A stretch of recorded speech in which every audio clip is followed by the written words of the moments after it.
കേന്ദ്രമന്ത്രി കിരൺ റിജിജു ഇന്ന് മുനമ്പത്തെ സമരപന്തലിലെത്തും.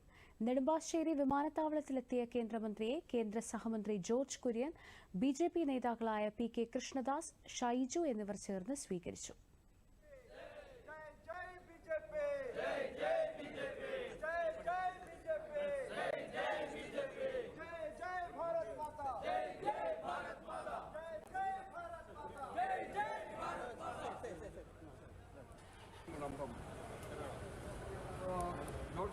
പുതിയ വഖഫ് നിയമം പാസാക്കിയതിന് പ്രധാനമന്ത്രി നരേന്ദ്രമോദിക്കും കേന്ദ്ര സർക്കാരിനും നന്ദിയും അഭിനന്ദനവും അറിയിക്കാൻ സമരസമിതി സംഘടിപ്പിക്കുന്ന നന്ദി മോദി പരിപാടിയിൽ കേന്ദ്രമന്ത്രി പങ്കെടുക്കും.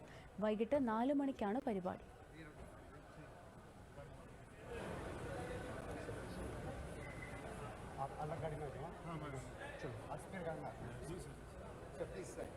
Please.